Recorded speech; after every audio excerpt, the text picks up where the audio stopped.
Olá, turma, tudo bem? Como é que vocês estão? Certinho? Deixa eu só organizar aqui. Isso. Como é que vocês estão? Vamos dar continuidade à questão da expansão marítima. Vamos trabalhar os pontos, né? Porque o tempo é pouco, a gente não vai fazer um vídeo longo só para pegar as características. Porque se nós estivéssemos em sala de aula, nós iríamos trabalhar os pontos bacana mesmo, com discussão. Felizmente, por causa dessa pandemia, né, que está acabando, graças a Deus, tomara que acabe logo esse problema.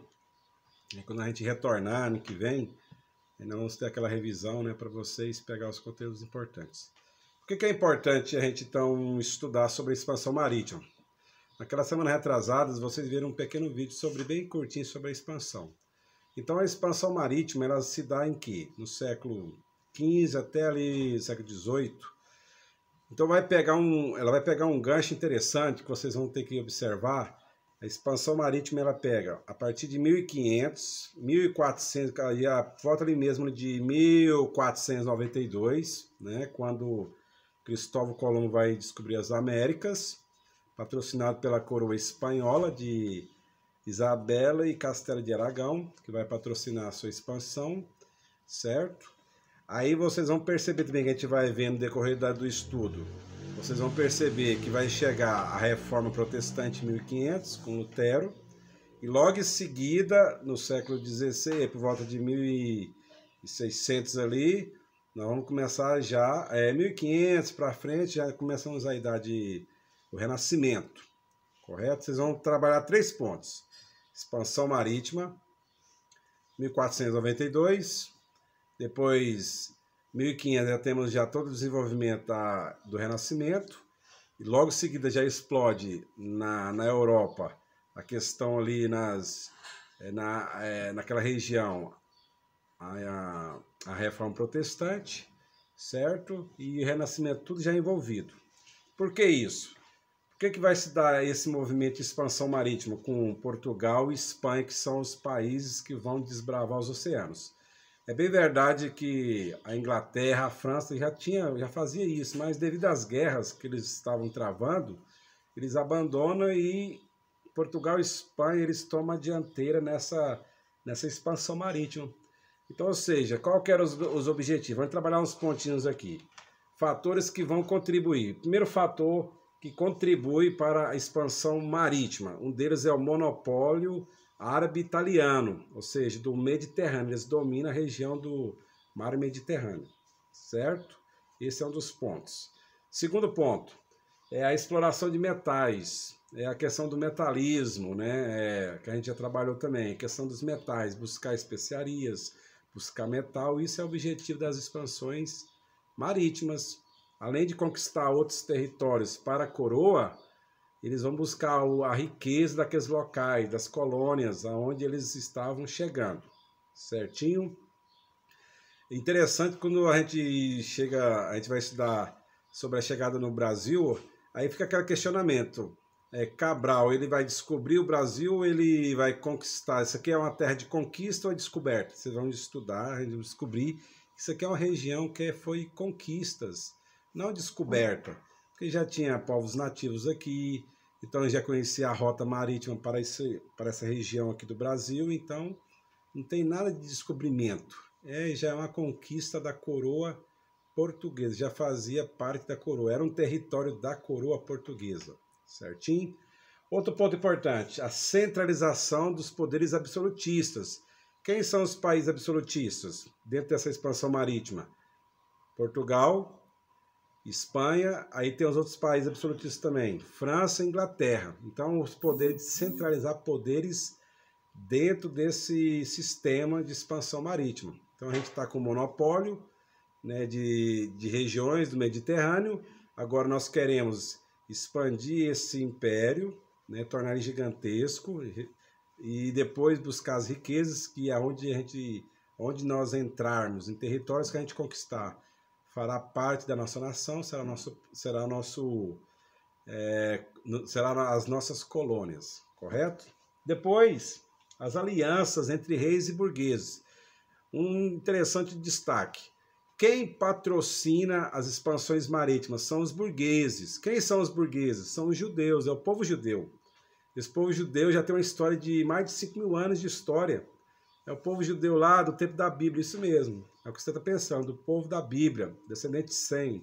Então eles vão vindo para a Europa, vão estabelecer na França, na Áustria, na Hungria, aquelas regiões balcas, né? E depois isso vai culminar lá na frente com a Segunda Guerra Mundial, a questão do Holocausto, né? Então os burgueses, a maioria deles são pessoas judias que foram convertidas ao catolicismo, uma falsa conversão, só para questões financeiras, de riquezas mesmo, certo? É eles que patrocinavam as expansões marítimas, porque eles tinham dinheiro, certinho? Outro ponto interessante, divulgar a fé cristã. Então, qual que é o objetivo? Além de buscar outros territórios, nós vamos expandir a nossa religião. Qual que é a religião oficial da época? Catolicismo. Nós estamos falando do catolicismo medieval. Catolicismo que vai perdurar até 1889, onde o Marechal Deodoro da Fonseca ele coloca um limite, uma separação da igreja e Estado, mas no primeiro momento, na história do cristianismo. Aqui, então, quem é a igreja dominante é o catolicismo, a igreja católica medieval, né, com seus bispos, arcebispos, padres, né, eles são a religião dominante. Então, aonde a gente vai conquistando os territórios, nós vamos catequizando os índios, futuramente catequizar o negro que vem da África, certinho? Outro ponto interessante, o aperfeiçoamento das técnicas navais. Segundo os grandes historiadores portugueses, espanhóis, outros, a frota naval deles era especialista nesse assunto, né? Eles entendiam do assunto, eles entendiam de cartografia, eles sabiam fazer mapas, né, cartográficos. Então, através desses mapas cartográficos, de cartografia, eles traçavam todo aquele hemisfério da linha do Equador, dividindo todas essas coisas, e sabia todas as regiões. Aquilo que era dividido pelo Tratado de Tordesilhas, né, essa região fica para você, isso aqui é para a coroa espanhola, isso aqui é para a coroa portuguesa. E além do mais, tinha os corsários. Quem seriam os corsários? Os corsários seriam aqueles povos, no caso, os ingleses, franceses, holandeses, esses povos que invadiria as regiões do Brasil futuramente, em outros territórios para roubar madeira, que era para o Brasil. Certo? Então nós trabalhamos os principais objetivos da expansão marítima. O que era? Por que vai dar expansão marítima? Só repetindo para a gente concluir. Para ficar aí nas próximas aulas a gente vai trabalhar os detalhes. O monopólio árabe-italiano do mar Mediterrâneo, a propagação da fé cristã, a busca de metais, desenvolver o quê? Fazer alianças políticas entre reis e burgueses, centralizar o poder absolutista nessas regiões. É isso que se vai dar a expansão marítima. Existem os mitos. Por que as pessoas no passado eles eram muito simples, né? Alguns, até a igreja, interferiam em algumas questões, colocava medo nas pessoas, né?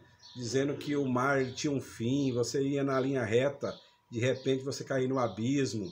As pessoas não poderiam, além da região ali da Europa, não existia mais nada para ir. Na mente deles, não existia outros locais, só existia aquilo ali, aquela região pequena da Europa, né? Da Europa Ocidental. Então, ou seja, se você fosse adentrar o mar, o oceano, você ia confrontar animais, monstros marinhos, sereias, muito mitos em relação à expansão, colocando medo ao povo. Mas, graças a Deus, Cristóvão, né, Colombo, que ele era um monge, ele vivia no monastério, ele começa a estudar e entende que não, eu creio que existem locais, outros mundos, a gente precisa buscar um novo mundo, e conseguiu. A gente só existe hoje, a América, porque alguém, lá no passado, teve coragem de desbravar os oceanos, certo? Então, em 1492, Cristóvão Colombo, ele chega num território que ele deu o nome de El Salvador, né? O primeiro nome das Américas, América Central, né? E depois por diante com o Vasco da Gama nas Índias, outros Américo Vespucci, outros camaradas, eles vão desbravando as outras partes e assim descobrindo a América do Norte, as Américas Centrais, né, que a gente existe hoje. Mas alguém teve que desbravar, correto? Qualquer dúvida, você deixa lá no seu no fórum, faz as perguntas, bom estudo, ok? Reveja o vídeo novamente, faça pergunta pelo zap, estou aqui aguardando vocês. Sucesso e muito obrigado, ok?